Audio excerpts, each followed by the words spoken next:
ಸ್ನೇಹಿತರೆ ನಮಸ್ತೆ. ಕುಶಾಲ್ ಸಿರಿ ಫಾರ್ಮ್ಸ್ನ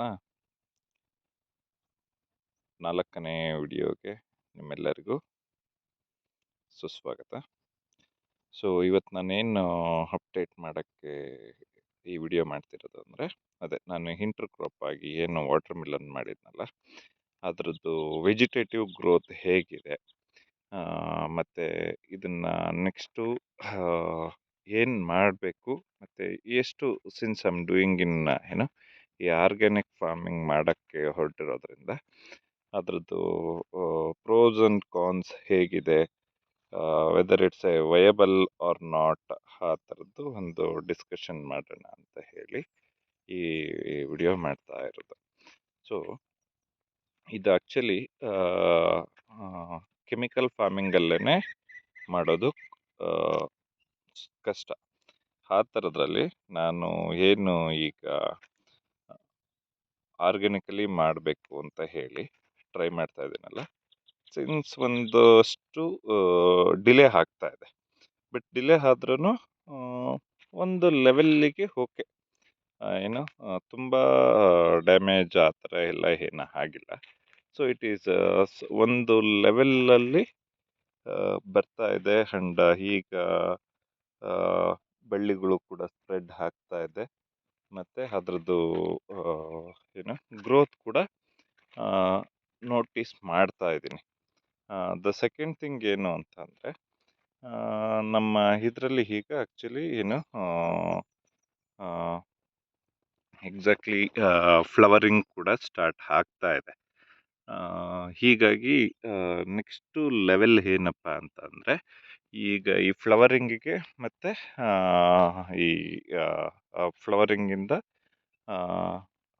ಇದು ಕನ್ವರ್ಟ್ ಮಾಡಲಿಕ್ಕೆ ಈಗ ನಾವು ಏನು ಕೊಡಬೇಕು ಅಂತ. ಸೊ ಎಸ್ಪೆಷಲಿ ಈ ಟೈಮಲ್ಲಿ ಪೊಟಾಶ್ಗೆ ಕೊಟ್ಟರೆ ಫ್ಲವರಿಂಗು ಮತ್ತು ಈ ಪ್ಲಾಂಟ್ ಗ್ರೋತ್ಗೆ ತುಂಬ ಚೆನ್ನಾಗಿರುತ್ತೆ.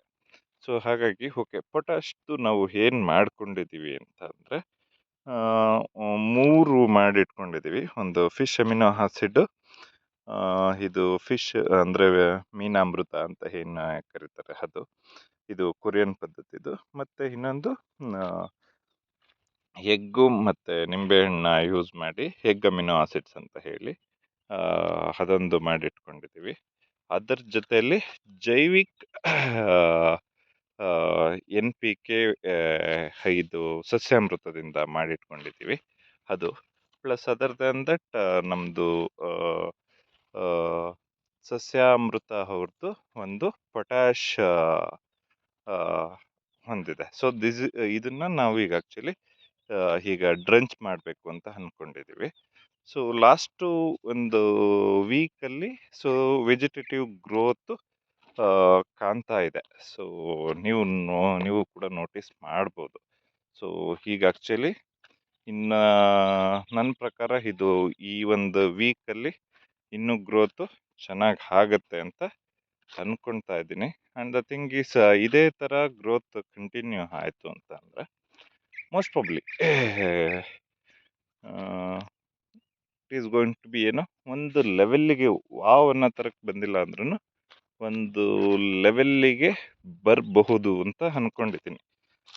ನಾನು ಮುಂಚೆನೇ ಹೇಳ್ದಂಗೆ ಇಲ್ಲಿ ಏನು ಕೆಮಿಕಲ್ ಫಾರ್ಮಿಂಗಲ್ಲೇ ಮಾಡೋದು ಕಷ್ಟ ಇದೆ ಇನ್ನು ವಾಟರ್ ಮಿಲನ್ನ. ಹಾಗಾಗಿ ನಾವು ಆರ್ಗ್ಯಾನಿಕಲ್ಲಿ, ಅದು ನ್ಯಾಚುರಲ್ ಫಾರ್ಮಿಂಗ್ ಕಾನ್ಸೆಪ್ಟಲ್ಲಿ ಮಾಡೋದು ಅಂತಂದರೆ ತುಂಬ ಕಷ್ಟನೇ. ಈ ಒಂದು ಇಟ್ ಈಸ್ ಬರ್ತಾ ಇರೋದು ಒಂದು ಲೆವೆಲ್ಲಿಗೆ ಓಕೆ ಇದೆ ಅಂತ ಅನ್ನಿಸ್ತಾ ಇದೆ. ಸೊ ಇದನ್ನು ಎಕ್ಸಾಕ್ಟ್ಲಿ ಕೆಮಿಕಲ್ ಫಾರ್ಮಿಂಗಲ್ಲಿ ಮಾಡಿ ಸಕ್ಸಸ್ ಆಗಿರೋರು ಹೇಳಿದ್ರೆ ಹೆಂಗಿದೆ ಕಂಪೇರಿಂಗ್ ಟು ಕೆಮಿಕಲ್ ಫಾರ್ಮಿಂಗೂ ನಾನಿಲ್ಲಿ ಏನು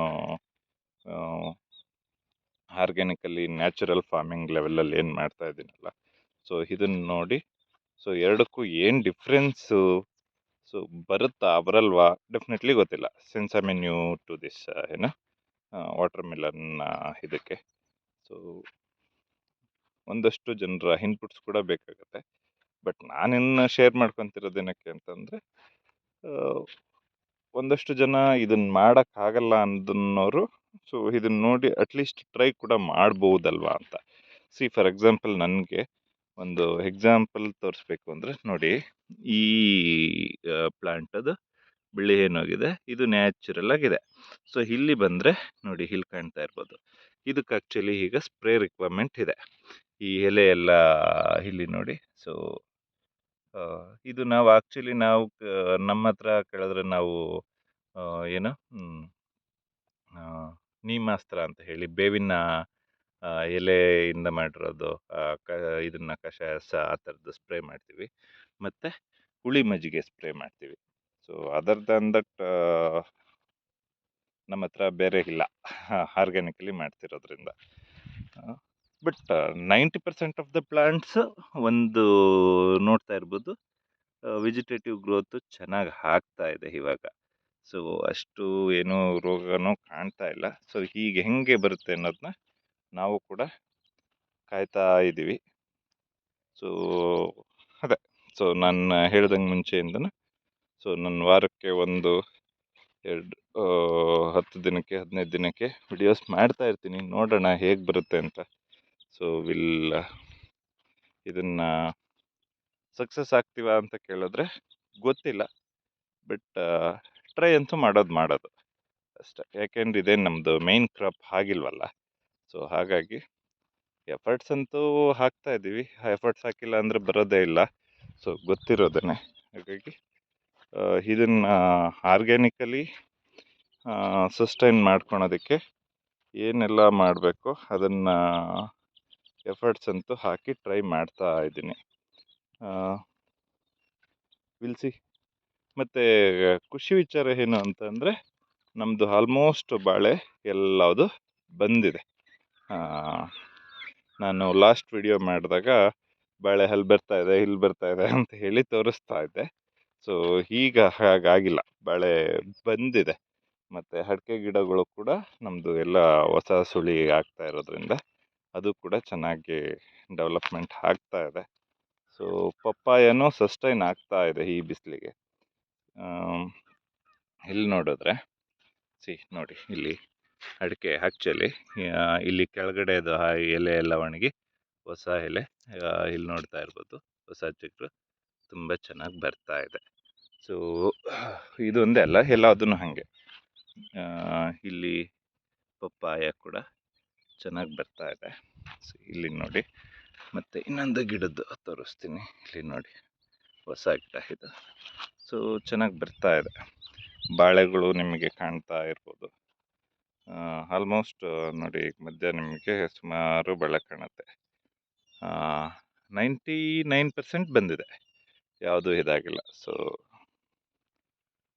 ಓಕೆ, ಖುಷಿ ಕೂಡ ಇದೆ. ಒಂದು ಲೆವೆಲ್ಲಿಗೇನು ಗೊತ್ತಿಲ್ಲದೇನೋ ಫಾರ್ಮಿಂಗ್ ಮಾಡ್ಬೋದು, ಅದು ಎಸ್ಪೆಷಲಿ ಇನ್ನು ಆರ್ಗ್ಯಾನಿಕ್ ಫಾರ್ಮಿಂಗ್ ಮಾಡ್ಬೋದು ಅಂತ. ನೋಡಿ, ಕಾಣ್ತಾ ಇರ್ಬೋದು ನಿಮಗೆ ಹೊಸ ಸುಳಿ ಎಲ್ಲ ಎಷ್ಟು ಚೆನ್ನಾಗಿ ಬರ್ತಾ ಇದೆ. ಗಿಡಗಳದ್ದು ಸಸ್ಟೈನ್ ಕೂಡ ಚೆನ್ನಾಗಿ ಆಗ್ತಾ ಇದೆ. ಇದೊಂದೇ ಖುಷಿ ಈ ಬಿಸಿಲಲ್ಲಿ. ಸೊ ಇಲ್ಲಿ ಈಗ ಆಲ್ಮೋಸ್ಟ್ ಒಂದು 34-35 ಡಿಗ್ರಿ ರೀಚ್ ಆಗ್ತಾ ಇದೆ ಟೆಂಪ್ರೇಚರ್. ಸೊ ಆದ್ರೂ ನಮ್ಮದು ಪ್ಲಾಂಟ್ಸ್ ಎಲ್ಲ ಚೆನ್ನಾಗಿ ಬರ್ತಾ ಇರೋದು ಒಂದು ಈ ಅಟ್ಮಾಸ್ಫಿಯರ್ಗೆ ಹೊಂದ್ಕೊಂಡಿದೆ ಅಂತ ಈ ಗ್ಯಾಪಲ್ಲಿ. ಮತ್ತು ನಿಮ್ಗೆ ಇನ್ನೊಂದು ಇದನ್ನು ತೋರಿಸ್ಬೇಕು ಅಂತಂದರೆ, ಸಾಯಿಲ್ದು ಇದು ಚೇಂಜ್ ಆಗ್ತಾ ಇರೋದು, ಟೆಕ್ಸ್ಚರ್ ಚೇಂಜ್ ಆಗ್ತಾ ಇರೋದು ಕಾಣ್ತಾ ಇರ್ಬೋದು ನಿಮಗೆ. ಆರ್ಗ್ಯಾನಿಕ್ ಫಾರ್ಮಿಂಗಲ್ಲಿ ಈ ಸಾಯಿಲ್ ಟೆಕ್ಸ್ಚರ್ ಚೇಂಜ್ ಆಗೋದು ತುಂಬ ಇಂಪಾರ್ಟೆಂಟ್. ಸೊ ನಿಮಗೆ ಅದು ಚೇಂಜ್ ಆದಾಗ ಏನಾಗುತ್ತೆ ಅಂದರೆ, ಸಾಯಿಲ್ ತುಂಬ ಲೂಸ್ ಆಗುತ್ತೆ. ಸೊ ಏನು ಮಣ್ಣಲ್ಲಿ ಏರು ಪಾಸ್ ಆಗೋದಕ್ಕೆ ಅನುಕೂಲ ಮಾಡುತ್ತೆ. ಮತ್ತು ಮಳೆ ಬಂದಾಗ ನೀರನ್ನು ಜಾಸ್ತಿ ಅಬ್ಸರ್ವ್ ಮಾಡ್ಕೊಳುತ್ತೆ. ಹಾಗಾಗಿ ಏನು ಈ ಭೂಮಿಗೂ ಒಂದು ಜೀವ ಇದೆ, ಉಸಿರಾಡುತ್ತೆ ಅಂತ ಹೇಳ್ತಾರೆ ಗೊತ್ತಾ. ಸೊ ಆ ಆಸ್ಪೆಕ್ಟಲ್ಲೇ ಆರ್ಗ್ಯಾನಿಕ್ ಫಾರ್ಮಿಂಗ್ ಮಾಡಿ ಅಂತ ಎಲ್ಲರೂ ಹೇಳೋದು. ಯಾಕೆಂದರೆ ಅದಕ್ಕೆ ಒಂದು ಭೂಮಿನ ಜೀವಂತವಾಗಿ ಇಟ್ಕೊಬೇಕು ಅಂತ. ಸೊ ನಾವೆಲ್ಲ ಈ ಕೆಮಿಕಲ್ ಫಾರ್ಮಿಂಗ್ ಮಾಡ್ತಾ ಏನಾಗಿದೆ ಅಂತಂದರೆ, ಈ ಭೂಮಿದು ಫರ್ಟಿಲಿಟಿ ಹಾಳು ಮಾಡಿಬಿಟ್ಟಿದ್ದೀವಿ. ಮತ್ತು ನಾವಿವತ್ತು ಫೋರ್ಸ್ ಮಾಡಿ ಏನೋ ಒಂದಷ್ಟು ಕೆಮಿಕಲ್ ಹಾಕ್ಬಿಟ್ಟು ಬರೋ ಒಂದಷ್ಟನ್ನ ಎಕ್ಸ್ಟ್ರಾಕ್ಟ್ ಮಾಡ್ಕೊತಾ ಇದ್ದೀವಿ. ಈ ಕೆಮಿಕಲ್ ಫಾರ್ಮಿಂಗ್ ಆ್ಯಕ್ಚುಲಿ ಈ ಸ್ಟಾರ್ಟ್ ಆಗಿದ್ದು 1890s ಸ್ಟಾರ್ಟ್ ಆಗಿದ್ದು. ಇದು ಚಂದ್ರಶೇಖರ್ ಅವ್ರದ್ದು ಒಂದು ಬುಕ್ಕಲ್ಲಿ ನೋಡಿದೆ. 1890s ಅವನು ಯಾರು ಕಂಡಿಡ್ದನೋ ಅವನೇ ಹೇಳ್ತಾನೆ ಏನಂತ ಅಂದರೆ, ಈ ಕೆಮಿಕಲ್ ಫಾರ್ಮಿಂಗ್ ಮಾಡಿದ್ರೆ ಶಾರ್ಟ್ಲಿ ಭೂಮಿಗೂ ಏನು ಅದ್ರ ಫಲವತ್ತತೆನ ಕಳ್ಕೊಂಡು ಬಿಡುತ್ತೆ. ಭೂಮಿ ಫಲವತ್ತತೆ ಕಳ್ಕೊಳ್ತಾ ಹೋದಾಗ ಯಾವುದೇ ಕಾರಣಕ್ಕೂ ಮತ್ತೆ ರಿಟೈನ್ ಮಾಡೋದಕ್ಕಾಗಲ್ಲ. ಹಾಗಾಗಿ ಇದನ್ನು ಸ್ಟಾಪ್ ಮಾಡಿ, ನೀವು ಈಗ ಮಾಡ್ತಾ ಇರೋ ರೀತಿ ಸರಿ ಇಲ್ಲ ಅಂತ ಹೇಳಿ ಅವನೇ ಹೇಳ್ತಾನೆ. ಬಟ್ ಅನ್ಫಾರ್ಚುನೇಟ್ಲಿ 1960-1970 ಟೈಮಲ್ಲಿ ಇದು ನಮ್ಮ ಇಂಡಿಯಾಗೂ ಬರುತ್ತೆ. ಹಸಿರು ಕ್ರಾಂತಿ ಅಂತ ಹೇಳಿ, ಇದು ಹಸಿರು ಕ್ರಾಂತಿ ಕೇಳೋದಕ್ಕೆ ಒಂಥರ ಜೋಕ್ ಅನ್ಸುತ್ತೆ. ಹಸಿರು ಕ್ರಾಂತಿ ಅಂತ ಹೇಳಿ ಕೆಮಿಕಲ್ ಫಾರ್ಮಿಂಗ್ನ ತಗೊಂಬಂದು ನಮ್ಮದು ಭೂಮಿನ ಫಲವತ್ತತೆ ಹಾಳು ಮಾಡಿಕೊಂಡು, ಹೀಗೆ ಆಲ್ಮೋಸ್ಟು ನೀವು ನೋಡ್ತಾ ಇರ್ಬೋದು, ಎಲ್ಲರೂ ಹೇಳ್ತಾರೆ ಸೊ ಒಂದೇ ಬೆಳೆ ಆಗ್ತಾ ಇದ್ರೆ ನಮ್ಮದು ಬರಲ್ಲ ಬೆಳೆಗಳು, ಸೊ ಬೇರೆ ಬೇರೆ ಬೆಳೆ ಚೇಂಜ್ ಮಾಡಬೇಕು ಅಂತ. ಅದು ಬೆಳೆದಲ್ಲ ಪ್ರಾಬ್ಲಮ್. ಅದು ಆ್ಯಕ್ಚುಲಿ ಏನಂದರೆ, ನಾವು ಆ ಕೆಮಿಕಲ್ ಸ್ಪ್ರೇ ಮಾಡಿ ಮತ್ತು ಆ ಕೆಮಿಕಲ್ಸ್ ಹಾಕಿ ಭೂಮಿ ಫಲವತ್ತತೆ ಫುಲ್ಲು ಕಳ್ಕೊಂಬಿಟ್ಟಿದೆ. ಸೊ ಹಾಗಾಗಿ ಅದ್ರದ್ದು ಸೇಮ್ ಮತ್ತೊಮ್ಮೆ ಬರಬೇಕು ಅಂತಂದರೆ ಅದಕ್ಕೆ ನಾವು ಬೇರೆ ಬೆಳೆ ಹಾಕಿ ಅಲ್ಲಿ ಸ್ವಲ್ಪ ಸಾವಯವ ಇಂಗಾಲನ ಡೆವಲಪ್ ಮಾಡಿದಾಗ ಅದು ಬರ್ತಾ ಇದೆ. ಅದನ್ನು ಅರ್ಥ ಮಾಡ್ಕೊಂಡು ಜನ ಹೇಳೋದೇನು ಅಂದರೆ, ಒಂದೇ ಬೆಳೆ ಆಗ್ತಾ ಇದ್ರೆ ಬರಲ್ಲ, ಅದಲ್ಲ ರೀಸನ್ ಆ್ಯಕ್ಚುಲಿ. ಇದನ್ನು ಜನಗಳು ಕೂಡ ಅರ್ಥ ಮಾಡ್ಕೊಬೇಕು. ಭೂಮಿಯಲ್ಲಿ ಫಲವತ್ತತೆನ ತಾನಾಗೇ ಡೆವಲಪ್ ಮಾಡ್ತಾ ಹೋದರೆ ಅದು ನೀವು ಯಾವುದೇ ಕ್ರಾಪ್ ಹಾಕಿದ್ರೂ ಬರುತ್ತೆ.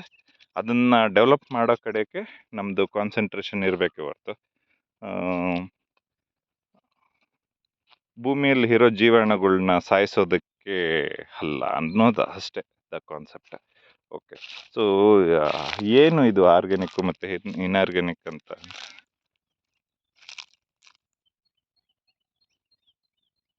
ಏನು ಆರ್ಗ್ಯಾನಿಕ್ ಮತ್ತು ಇನ್ಆರ್ಗ್ಯಾನಿಕ್ ಕೆಮಿಕಲ್ ಫಾರ್ಮಿಂಗಿಗೂ ಡಿಫ್ರೆನ್ಸ್ ಅಂತ ಅಂದರೆ, ಈ ಆರ್ಗ್ಯಾನಿಕ್ ಫಾರ್ಮಿಂಗು ಅಥವಾ ನ್ಯಾಚುರಲ್ ಫಾರ್ಮಿಂಗ್ ಮಾಡಿದಾಗ ಈ ಭೂಮಿಯಲ್ಲಿ ಒಂದಷ್ಟು ಜೀವಾಣುಗಳಿರುತ್ತಲ್ಲ, ಆ ಜೀವಾಣುಗಳು ತಾನಾಗೆ ಒಂದಷ್ಟು ಇಲ್ಲಿರೋವಂಥ ವೇಸ್ಟನ್ನು ತಿನ್ಕೊಂಡು ಅದು ಏನು ಮಲ ವಿಸರ್ಜನೆ ಮಾಡುತ್ತೆ, ಅದರಿಂದ ಒಂದಷ್ಟು ಗೊಬ್ಬರಗಳು ಆಗಿರುತ್ತೆ. ಅಂದರೆ ಅದು ಪ್ಲಾಂಟ್ಸಿಗೆ ತೊಗೊಳೋದಕ್ಕೆ ಬೇಕಾಗಿರೋ ಥರ. ಮತ್ತು ಅದೇ ಜೀವಾಣುಗಳು ಅವ್ರದ್ದು ಕೆಲವೊಂದು ಅವರ್ಸಲ್ಲಿ ಇರುತ್ತೆ ಅದರದ್ದು ಲೈಫ್ ಸ್ಟೈಲು. ಕೆಲವೊಂದ್ರದ್ದು ದಿನಗಳಲ್ಲಿರುತ್ತೆ, ಕೆಲವೊಂದು ತಿಂಗಳುಗಳಲ್ಲಿರುತ್ತೆ. ಅವು ಸತ್ತು ಕೂಡ ಅದು ಕೂಡ ನಮ್ಮ ಈ ಪ್ಲಾಂಟ್ಸಿಗೆ ಬ್ಯಾಕ್ಟೀರಿಯಾಸ್ ಏನಿದೆಯಲ್ಲ ಅದು ಸತ್ತು ಕೂಡ ನಿಮಗೆ ಈ ನಮ್ಮ ಪ್ಲಾಂಟ್ಸ್ಗಳು ಏನು ಹಾಕಿರ್ತೀವಿ ಅದಕ್ಕೆ ಬೇಕಾಗಿರೋವಂಥ ಪೌಷ್ಟಿಕಾಂಶಗಳನ್ನ ಸಪ್ಲೈ ಮಾಡ್ತಾ ಇರ್ತವೆ. ಸೊ ಹಾಗಾಗಿ ಅದು ನ್ಯಾಚುರಲಾಗಿ ಆರ್ಗ್ಯಾನಿಕ್ ವೇನಲ್ಲಿ ನಡೀತಾ ಇರುತ್ತೆ. ಕೆಮಿಕಲ್ ಫಾರ್ಮಿಂಗಲ್ಲಿ ಏನಾಗುತ್ತೆ, ಈ ನಮ್ಮದು ಏನು ಬ್ಯಾಕ್ಟೀರಿಯಾಸ್ ಇರುತ್ತಲ್ಲ ಅದನ್ನು ಡೈರೆಕ್ಟಾಗಿ ಸಾಯಿಸ್ಬಿಟ್ಟು ಇಮಿಡಿಯೇಟ್ ಕೊಟ್ಬಿಡುತ್ತೆ. ಸೊ ಅವಾಗ ಏನಾಗುತ್ತೆ, ಅಷ್ಟು ಬ್ಯಾಕ್ಟೀರಿಯಾಸ್ಗಳು ಸತ್ತೋದಾಗ ನಮ್ಗೆ ಅನ್ಸೋದು ಓಕೆ ಕೆಮಿಕಲ್ ಫಾರ್ಮಿಂಗ್ ಇದು ಹಾಕಿದ್ದಕ್ಕೆ ಬಂತು, ಅದು ಹಾಕಿದ್ದಕ್ಕೆಲ್ಲ ಬಂದಿದ್ದು. ನೀವು ಅರ್ಥ ಮಾಡ್ಕೊಬೇಕಾಗಿರೋದು, ಕೆಮಿಕಲ್ ಫಾರ್ಮಿಂಗಲ್ಲಿ ನಾವು ಹಾಕೋ ಆ ಬ್ಯಾಕ್ಟೀರಿಯಾಸ್ ಏನಿದೆಯಲ್ಲ ಆ ಬ್ಯಾಕ್ಟೀರಿಯಾಸ್ನ ಸಾಯಿಸ್ಬಿಟ್ಟು ಅದು ನಮ್ಮ ಸಸ್ಯಗಳ ಬೇರಿಗೆ ಸಿಗೋದ್ರಿಂದ ಅದು ಬೇಗ ವೆಜಿಟೇಟಿವ್ ಗ್ರೋತ್ ಸಿಕ್ಕಿರುತ್ತೆ ನಿಮಗೆ. ಅದನ್ನು ನೋಡಿಬಿಟ್ಟು ನಾವೆಲ್ಲ ಅಂದ್ಕೊಳೋದೇನು ಅಂತಂದರೆ, ಇಲ್ಲ ಕೆಮಿಕಲ್ ಫಾರ್ಮಿಂಗಲ್ಲಿ ಚೆನ್ನಾಗಿ ಬರುತ್ತೆ ಅಂದರೆ ನಮ್ಮ ಭೂಮಿಯಲ್ಲಿರೋವಂಥ ಜೀವಾಣುಗಳನ್ನ ನಾವು ಸಾಯಿಸಿದ ಮೇಲೆ ಅದು ಮತ್ತೆ ಫರ್ಟೈಲ್ ಆಗಿ ಹೆಂಗೆ ವರ್ಕ್ ಆಗುತ್ತೆ ಅದನ್ನು ನಾವು ಯೋಚನೆನೂ ಮಾಡ್ತಿಲ್ಲ, ಏನೂ ಇಲ್ಲ. ಸೊ ಇಷ್ಟು ನನಗೆ ಗೊತ್ತಾಗಿದ್ದು. ನಾನು ಚಂದ್ರಶೇಖರ್ ಚಿಕ್ಕಮಂಗ್ಳೂರು ಅವ್ರದ್ದು ಬುಕ್ಕನ್ನು ಓದಿದ್ದಕ್ಕೆ ಮತ್ತು ಅವ್ರ ಜೊತೆ ಇಂಟ್ರ್ಯಾಕ್ಷನ್ನು ಕೂಡ ಮಾಡಿದೆ. So it's good. ಹಾಗಾಗಿ ಕೆಲವೊಂದು ಇನ್ಫಾರ್ಮೇಷನ್ನು ನಮಗೂ ಎಲ್ಲ ಗೊತ್ತಿಲ್ಲ, ಸ್ಟಿಲ್ ನಾನು ತಿಳ್ಕೊಳೋ ಒಂದು ಪ್ರೋಸೆಸ್ಸಲ್ಲಿ ಇದ್ದೀನಿ. ಒಂದು ಲೆವೆಲ್ಲಿಗೆ ಬರ್ತಾ ಇದೆ, ನೋಡ್ಬೋದು ಪಪ್ಪಾಯ.